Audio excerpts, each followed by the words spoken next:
ಇನ್ನೊಂದು ಬ್ಯಾಗ್ ಇದೆ ಅಲ್ಲ ಬ್ರೌನ್ ಕಲರ್ದು, ಬ್ರೌನ್ ಕಲರ್ ಬ್ಯಾಗ್ ಕೊಡಿ. ಮೇಲೆ ಎತ್ತಬೇಕು. ಎಷ್ಟೊಂದು ಜೀನ್ಸ್ ಪ್ಯಾಂಟ್ಗಳಿವೆ.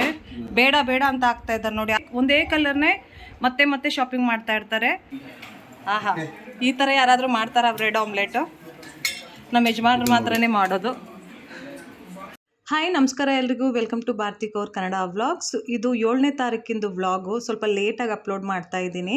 ಡೈಲಿ ವ್ಲಾಗ್ಸ್ನ ಮಾಡಬೇಕು ಅಂತ ಹೇಳ್ಬಿಟ್ಟು ಮೊಬೈಲಲ್ಲಿ ವೀಡಿಯೋಸ್ನ ಕ್ಯಾಪ್ಚರ್ ಮಾಡಿ ಇಟ್ಟಿದ್ದೀನಿ. ಬಟ್ ಎಡಿಟಿಂಗ್ ಮಾಡೋದಕ್ಕೆ ಟೈಮ್ ಸಿಗ್ತಾ ಇಲ್ಲ, ವಾಯ್ಸ್ ಓವರ್ ಕೊಡೋದಕ್ಕೆ ಟೈಮ್ ಸಿಗ್ತಾ ಇಲ್ಲ. ಅದಕ್ಕೆ ಸ್ವಲ್ಪ ಎಲ್ಲನೂ ಲೇಟಾಗಿ ಅಪ್ಲೋಡ್ ಮಾಡ್ತಾ ಇದ್ದೀನಿ. 9ನೇ ತಾರೀಕಿಗೆ ಯುಗಾದಿ ಹಬ್ಬ ಇತ್ತು. 7ನೇ ತಾರೀಕು 8ನೇ ತಾರೀಕಿಗೆ ನಾವು ಈ ಕ್ಲೀನಿಂಗ್ ಕೆಲಸಗಳೆಲ್ಲ ಹಬ್ಬಕ್ಕೋಸ್ಕರ ಮಾಡ್ಕೊಂಡ್ವಿ. ಬಟ್ ಯುಗಾದಿ ಹಬ್ಬದ್ದು ನಾನು ಫಸ್ಟೇ ನಿಮ್ಮ ಜೊತೆ ವ್ಲಾಗ್ನ ಶೇರ್ ಮಾಡ್ಕೊಂಡಿದ್ದೀನಿ. ಹಬ್ಬದ ಸ್ಪೆಷಲಿ ವ್ಲಾಗು ಆ ಡೇಟಲ್ಲೇ ಅಪ್ಲೋಡ್ ಮಾಡಿದ್ರೆ ಚೆನ್ನಾಗಿರುತ್ತೆ. ಇಲ್ಲ ಅಂದರೆ ಒಂದು ದಿನ ಇಲ್ಲಾಂದರೆ 2 ದಿನ ಸ್ವಲ್ಪ ಲೇಟ್ ಆದರೂ ಪರವಾಗಿಲ್ಲ.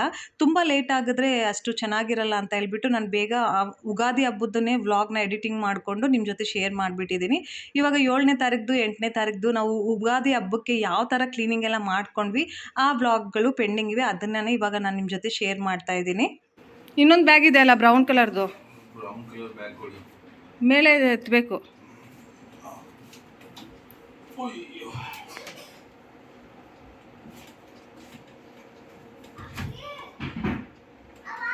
ಅಲ್ಲಿ ನಮ್ಮದು ಹಳೆ ಟಿ ವಿ ಇಟ್ಬಿಟ್ಟಿದ್ದೀವಿ. ಹಾಂ ನೋಡಿ, ಇವಾಗ ನಮ್ಮ ಮನೇಲಿ 3 ಟಿ ವಿ ಇದೆ. ಒಂದು ಲಿವಿಂಗ್ ರೂಮಲ್ಲಿ, ಒಂದು ಬೆಡ್ರೂಮಲ್ಲಿ, ಒಂದು ಇಲ್ಲಿ. ಇದು ತಗೋ, ಇವೆಲ್ಲ ಬ್ಯಾಗೂ ಚೆನ್ನಾಗಿದೆ. ಇದರಲ್ಲಿ ಆ್ಯಕ್ಚುಲಿ ಸ್ವಲ್ಪ ಕಡಿಮೆನೇ ಬಟ್ಟೆಗಳು ಬರೋದು. ಪ್ಯಾಂಟ್ಗಳೆಲ್ಲ ಯಾಕೆ ಇಷ್ಟೊಂದು ತೆಗ್ದಿಟ್ಟಿದೆ ಇಲ್ಲಿ? ಜೀನ್ಸ್, ಎಷ್ಟೊಂದು ಜೀನ್ಸ್ ಪ್ಯಾಂಟ್ಗಳಿವೆ. ಬೇಡ ಬೇಡ ಅಂತ ಆಗ್ತಾ ಇದ್ದಾರೆ ನೋಡಿ. ಒಂದೇ ಕಲರ್ನೇ ಮತ್ತೆ ಮತ್ತೆ ಶಾಪಿಂಗ್ ಮಾಡ್ತಾ ಇರ್ತಾರೆ. 1 2 3 4 5 ಮತ್ತು ಒಳಗಡೆನೂ 3 ಇವೆ. ಒಂದೇ ಕಲರ್ ಜೀನ್ಸ್ನೇ ಶಾಪಿಂಗ್ ಮಾಡ್ತಾ ಇರ್ತಾರೆ. ಅವ್ರಿಗೆ ಕನ್ಫ್ಯೂಸ್ ಆಗಿಬಿಡುತ್ತೆ ಯಾವುದು ಎತ್ತ ಅಂತ ಹೇಳ್ಬಿಟ್ಟು. ಇದು ಹೊಸದು ಅನಿಸುತ್ತಪ್ಪ ನಿನ್ನ ಕೈಯಲ್ಲಿರೋದು. ನಾನೇನಾದರೂ ಒಂದು ಬಟ್ಟೆ ಶಾಪಿಂಗ್ ಮಾಡಿದ್ರೆ 3-4 ವರ್ಷ ಹಾಕಿ ಯೂಸ್ ಮಾಡಿನೇ ಆಮೇಲೆ ಬೇರೆ ಯಾರಿಗಾದ್ರೂ ಕೊಡೋದು. ಇವರು ಒಂದೇ ವರ್ಷದಲ್ಲೇ ಬೋರ್ ಆಗಿಬಿಡ್ತಾರೆ. ಟೈಟ್ ಆಗಿಬಿಟ್ಟಿದೆ, ಅದಾಗಿಬಿಟ್ಟಿದೆ, ಇದಾಗಿಬಿಟ್ಟಿದೆ ಅಂತ ಹೇಳ್ಬಿಟ್ಟು ಫೋಲ್ಡ್ ಮಾಡಿಬಿಟ್ಟು ಸೈಡಲ್ಲಿ ಇಟ್ಬಿಡ್ತಾರೆ. ಮತ್ತು ಇವರು ತುಂಬ ಎಕ್ಸ್ಪೆನ್ಸಿವ್ ಬಟ್ಟೆಗಳನ್ನೇ ಶಾಪ್ ಮಾಡೋದು. ಕೊಟ್ಬಿಡೋದು, ಬೇಡ ಬಿಡು, ಚೆನ್ನಾಗಿಲ್ಲ. ಈ ನನ್ನ ಮಕ್ಕಳು ನೋಡ್ರಿ, ಕೆಲಸ ಆಗ್ತಾಯಿದ್ರೆ ಇಲ್ಲಿ ಹೈಡ್ ಆ್ಯಂಡ್ ಸೀಕ್ ಆಡ್ತಾ ಇದ್ದಾರೆ. चलो जाओ, हो गया बस, निकालो।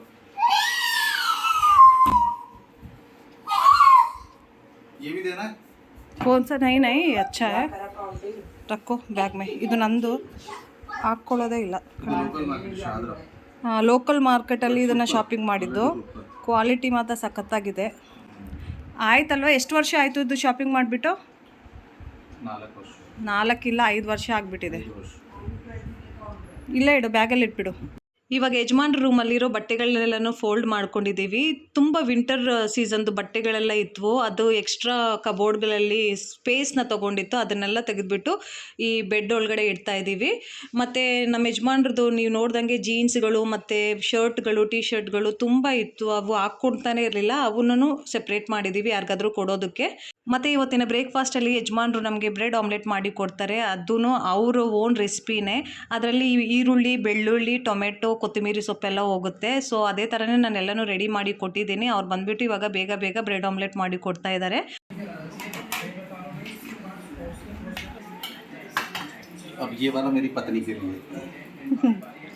ನನಗೋಸ್ಕರ ಮಾಡ್ತಾ ಇದ್ದಾರೆ ತುಂಬ ಪ್ರೀತಿಯಿಂದ. ಸಾಫ್ ಸಫಾಯಿ ತೋ ಇರಲ್ಲ, ನೋ ಸಾಫ್ ಸಫಾಯಿ, ಸ್ವಲ್ಪ ಗಲೀಜಾಗಿ ಮಾಡ್ತಾರೆ. I will not touch this. I will be using the same. No hand touching. Okay, only spoon touching. ಸ್ವಲ್ಪ ಗರಂ ಮಸಾಲ, ಸ್ವಲ್ಪ ಖಾರ, ಉಪ್ಪು, ಸ್ವಲ್ಪ ಉಪ್ಪು. ಓಕೆ,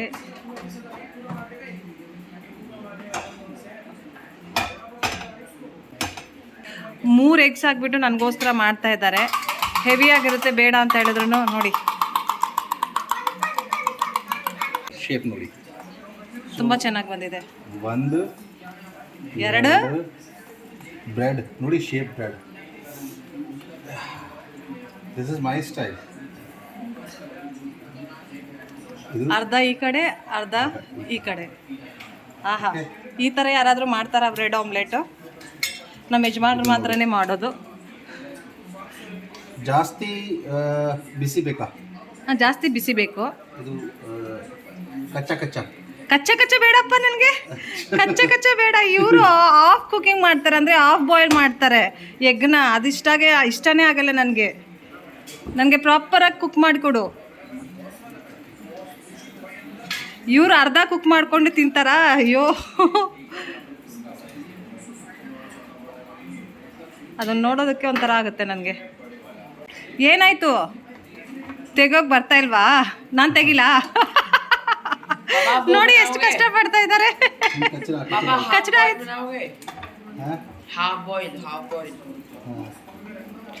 ಇವಾಗ ಇವನಿಗೆ ಹಾಫ್ ಬಾಯ್ಲ್ ಬೇಕಂತೆ. ಫಸ್ಟ್ ಇದನ್ನು ತೆಗೆಯೋದಕ್ಕೆ ನಿಮ್ಮಪ್ಪ ಕಷ್ಟಪಡ್ತಾ ಇದ್ದಾರೆ. ಇರು ಸ್ವಲ್ಪ ಹೊತ್ತು. ನಾನು ತೆಗಿಲಾ? ಪ್ಲೇಟ್ ತೊಗೊಂಡ್ಬಿಟ್ಟು ಅದರಲ್ಲಿ ಟ್ರಾನ್ಸ್ಫರ್ ಮಾಡ್ಕೊ. ಹಾಂ, ಹಂಗೆ ಆ ಥರ ಈಸಿ ಆಗಿಬಿಡುತ್ತೆ. ಆಯಿತಾ? ಎಷ್ಟು ಕಷ್ಟಪಡ್ತಾಯಿದ್ರು. ಇದಕ್ಕೆ ಹೇಳೋದು ಎಕ್ಸ್ಪೀರಿಯನ್ಸ್ ಮ್ಯಾಟರ್ಸ್ ಅಂತ ಹೇಳೋದು. ಸ್ವಲ್ಪ ಹೈ ಫ್ಲೇಮಲ್ಲಿ ಕುಕ್ ಮಾಡಪ್ಪ. ಕ್ರಿಸ್ಪಿಯಾಗಿರಬೇಕು. ನನಗೆ ಸಾಫ್ಟ್ ಇಷ್ಟ ಆಗಲ್ಲ. ಹಾಂ, ಸ್ವಲ್ಪ ಕ್ರಿಸ್ಪಿಯಾಗಿರಬೇಕು. ಇಷ್ಟು ದೊಡ್ಡದಂತೂ ನಾನು ತಿನ್ನೋಕ್ಕಾಗಲ್ಲ. ಮನ್ರಾಜ್ಗೆ ಅರ್ಧ ಕೊಡ್ತೀನಿ, ಅವ್ನಿಗೆ ಬೇಕಂತ ಹೇಳ್ತಾ ಇದ್ದಾನಲ್ವ. ಸೊ ಫೈನಲಿ ನಮ್ಮ ಯಜಮಾನ್ರು ಪ್ರೀತಿಯಿಂದ ಮಾಡಿ ಕೊಟ್ಟಿರೋ ಬ್ರೆಡ್ ಆಮ್ಲೆಟ್ ರೆಡಿ ಆಗಿಬಿಟ್ಟಿದೆ. ನನಗೋಸ್ಕರ ಪ್ಲೇಟಲ್ಲಿ ಸರ್ವ್ ಮಾಡ್ತಾ ಇದ್ದಾರೆ. ಇವಾಗ ಕೂತ್ಕೊಂಡು ಆರಾಮಾಗಿ ಬ್ಯಾಟಿಂಗ್ ಮಾಡ್ತೀನಿ. ಇದಾದ ನಂತರ ಕ್ಲೀನಿಂಗ್ ಕೆಲಸ ಎಲ್ಲ ತುಂಬ ಪೆಂಡಿಂಗ್ ಇದೆ, ಅದನ್ನೆಲ್ಲ ಮಾಡ್ಕೋಬೇಕು. ಏಪ್ರಿಲ್ 9ನೇ ತಾರೀಕಿಗೆ ಯುಗಾದಿ ಹಬ್ಬದ ಜೊತೆ ಚೈತ್ರ ನವರಾತ್ರಿನೂ ಶುರು ಆಗ್ತಾ ಇತ್ತು. ಸೊ ಆದ್ದರಿಂದ 9 ದಿವಸ ನಾವು ನಾನ್ ವೆಜ್ನ ತಿನ್ನಲ್ಲ. ಮನೆಯಲ್ಲಂತೂ ಎಗ್ಸ್ ತುಂಬ ಇಟ್ಟಿದ್ವಿ. ಅದಕ್ಕೋಸ್ಕರನೇ ಇವತ್ತು ಏನಾದರೂ ಮಾಡಿಬಿಟ್ಟು ಎಗ್ಸ್ನ ಕಂಪ್ಲೀಟ್ ಮಾಡಿಬಿಡ್ಬೇಕು, ಫಿನಿಷ್ ಮಾಡಿಬಿಡ್ಬೇಕು ಅಂತ ಹೇಳ್ಬಿಟ್ಟು ಈ ಥರ ನಾವು ರೆಸಿಪೀಸ್ ಮಾಡಿಕೊಂಡು ತಿಂದ್ಬಿಟ್ವಿ. ಅದಾದ ನಂತರ ಫಸ್ಟು ನಾನು ಸ್ವಲ್ಪ ಕಿಚನ್ನ ಕ್ಲೀನ್ ಮಾಡಿಕೊಂಡೆ. ಇವಾಗ ಡಸ್ಟಿಂಗ್ನ ಮಾಡ್ತಾ ಇದ್ದೀನಿ. ಹಬ್ಬ ಅಂದರೆ ಸ್ವಲ್ಪ ಡೀಟೇಲ್ ಕ್ಲೀನಿಂಗ್ ಇರಬೇಕಲ್ವ, ಅದಕ್ಕೆ ಫ್ಯಾನ್ಸು ಮತ್ತು ಡೋರ್ಸು, ಈ ವಾಲ್ಸ್ ಮೇಲೆ ಎಲ್ಲನೂ ಸ್ವಲ್ಪ ಡಸ್ಟಿಂಗ್ನ ಕ್ಲೀನಾಗಿ ಮಾಡ್ಕೊತಾ ಇದ್ದೀನಿ. ಈ ನಾರ್ತ್ ಕಡೆ ಎಲ್ಲ ದೀಪಾವಳಿ ಹಬ್ಬಕ್ಕೆ ಡೀಟೇಲ್ ಕ್ಲೀನಿಂಗ್ ಮಾಡ್ತಾರೆ ಮತ್ತು ಹಬ್ಬನ ತುಂಬ ಚೆನ್ನಾಗಿ ಆಚರಣೆ ಮಾಡ್ತಾರೆ. ಸೊ ಅದೇ ಥರನೇ ನಾವು ಮಾಡಿದ್ವಿ. ಇವಾಗ ಜಸ್ಟು ಬಾಗಿಲ ಮೇಲೆ, ಗೋಡೆಗಳ ಮೇಲೆ, ಮೂಲೆಗಳಲ್ಲಿ ಏನಾದರೂ ಡಸ್ಟ್ ಎಲ್ಲ ಇದ್ದರೆ ಅದನ್ನು ತೆಗಿತಾ ಇದ್ದೀನಿ. ಮತ್ತು ರೆಗ್ಯುಲರ್ ರೂಟೀನಲ್ಲಿ ಫ್ಲೋರೆಲ್ಲನೂ ನಾನು ಕ್ಲೀನ್ ಮಾಡ್ತಾನೆ ಇರ್ತೀನಿ ಮತ್ತು ಫರ್ನಿಷಿಂಗ್ ಎಲ್ಲ ಡಸ್ಟಿಂಗ್ ಮಾಡ್ತಾನೆ ಇರ್ತೀನಿ. ಇವತ್ತು ನಮ್ಮ ಯಜಮಾನ್ ರೂಮಲ್ಲಿರೋ ಕಬೋರ್ಡ್ ಕ್ಲೀನ್ ಆಗಿಬಿಟ್ಟಿದೆ ಮತ್ತು ಲಾಸ್ಟ್ ವೀಕು ನಮ್ಮ ರೂಮಲ್ಲಿರೋ ಕಬೋರ್ಡನ್ನು ಕ್ಲೀನ್ ಮಾಡ್ಕೊಂಡ್ಬಿಟ್ಟಿದ್ದೆ. ನಮ್ಮ ರೂಮಲ್ಲಿ ನಂದು ಮತ್ತು ಮಕ್ಕಳದ್ದು ಇಬ್ಬರದ್ದು ಬಟ್ಟೆಗಳಿವೆ, ಅವನ್ನೆಲ್ಲನೂ ಕ್ಲೀನಾಗಿ ಜೋಡಿಸ್ಕೊಂಡ್ಬಿಟ್ಟು ಆರ್ಗನೈಸ್ ಮಾಡಿಬಿಟ್ಟಿದ್ದೆ. ಇವಾಗ ಚಿಕ್ಕ ಪುಟ್ಟ ಕೆಲಸಗಳನ್ನೆಲ್ಲ ಮಾಡಿಕೊಂಡು ಹಬ್ಬಕ್ಕೆ ರೆಡಿ ಮಾಡ್ಕೊತಾ ಇದ್ದೀನಿ. ಇವತ್ತು ಸಂಡೇ ಆದ್ದರಿಂದ ನಾವು ರೆಗ್ಯುಲರಾಗಿ ಸಂಡೇ ಗುರುದ್ವಾರ ಸಾಹಿಬ್ಗೆ ಹೋಗ್ತೀವಿ ದರ್ಶನ ಮಾಡ್ಕೊಂಡು ಬರೋದಕ್ಕೆ ಮತ್ತು ನಮ್ಮಲ್ಲಾದಷ್ಟು ಸೇವೆಗಳನ್ನ ಮಾಡ್ಕೊಂಡು ಬರೋದಕ್ಕೆ.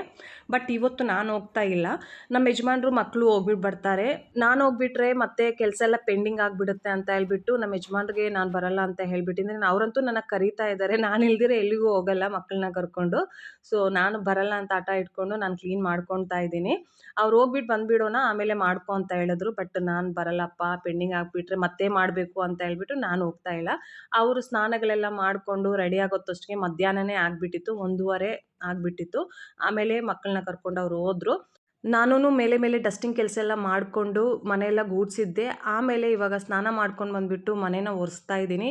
ನೋಡಿ ಕಿಚನೆಲ್ಲನೂ ನಾನು ಕ್ಲೀನ್ ಮಾಡ್ಕೊಂಡ್ಬಿಟ್ಟಿದ್ದೆ. ಬೆಳಗ್ಗೆ ನಮ್ಮ ಯಜಮಾನ್ರು ಕುಕಿಂಗ್ ಮಾಡೋವಾಗ ತುಂಬ ಗಲೀಜು ಮಾಡಿಬಿಟ್ಟಿದ್ರು, ಅದೆಲ್ಲ ಕ್ಲೀನ್ ಮಾಡ್ಕೊಂಡ್ಬಿಟ್ಟಿದ್ದೀನಿ.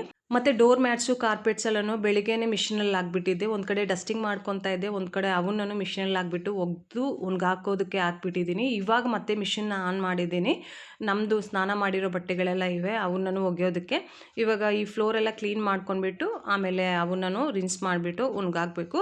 ನಾನು ಯುಗಾದಿ ಹಬ್ಬದ ವ್ಲಾಗನ್ನು ನಿಮ್ಮ ಜೊತೆ ಮೊದಲೇ ಶೇರ್ ಮಾಡ್ಕೊಂಡ್ಬಿಟ್ಟಿದ್ದೀನಿ. ಯುಗಾದಿ ಕ್ಲೀನಿಂಗ್ ವ್ಲಾಗನ್ನು ಇವಾಗ ನಿಮ್ಮ ಜೊತೆ ಶೇರ್ ಮಾಡ್ಕೊತಾ ಇದ್ದೀನಿ. ಈ ಕೆಲಸ ಮಾಡಿದ್ದು ಒಳ್ಳೆಯದೇ ಆಯಿತು ಅಂತ ನನಗನ್ನಿಸ್ತು. ಯಾಕಂದರೆ ಯುಗಾದಿ ಹಬ್ಬದ ವ್ಲಾಗ್ಗೆ 2000+ ವ್ಯೂಸ್ ಬಂತು. ಮೊದಲ ಬಾರಿಗೆ ನಮ್ಮ ಚಾನಲಲ್ಲಿ ಅಷ್ಟು ವ್ಯೂಸ್ ಬಂದಿರೋದು ಮತ್ತು ಒಳ್ಳೆ ಸಬ್ಸ್ಕ್ರೈಬರ್ಸೂ ಸಿಕ್ಕಿದ್ದಾರೆ, ಒಳ್ಳೆ ಕಾಮೆಂಟ್ಸೂ ಬಂತು. ಸೊ ಅದನ್ನು ನೋಡ್ತಾ ನನಗೇನೋ ಒಂಥರ ಖುಷಿ. ಎಡಿಟಿಂಗ್ ಮಾಡೋದಕ್ಕೂ ಮನಸ್ಸು ಬರ್ತಾ ಇಲ್ಲ, ಏನೋ ದೊಡ್ಡ ಯೂಟ್ಯೂಬರ್ ಆಗಿರೋ ಥರ ಫೀಲಿಂಗು. ನನಗೆ ಒಂಥರ ಖುಷಿ ಆಗ್ತಾಯಿತ್ತು. ಮಕ್ಕಳಿಗೂ ಮತ್ತು ನಮ್ಮ ಯಜಮಾನ್ರಿಗೆಲ್ಲನೂ ತೋರಿಸ್ತಾ ಇದ್ದೆ, ನೋಡು ವ್ಯೂಸ್ ಬರ್ತಾ ಇದೆ, ಕಾಮೆಂಟ್ ಬರ್ತಾ ಇದೆ ನೋಡು ಅಂತ ಹೇಳ್ಬಿಟ್ಟು ಒಂಥರ ಖುಷಿ ಆಗಿಬಿಟ್ಟಿದೆ.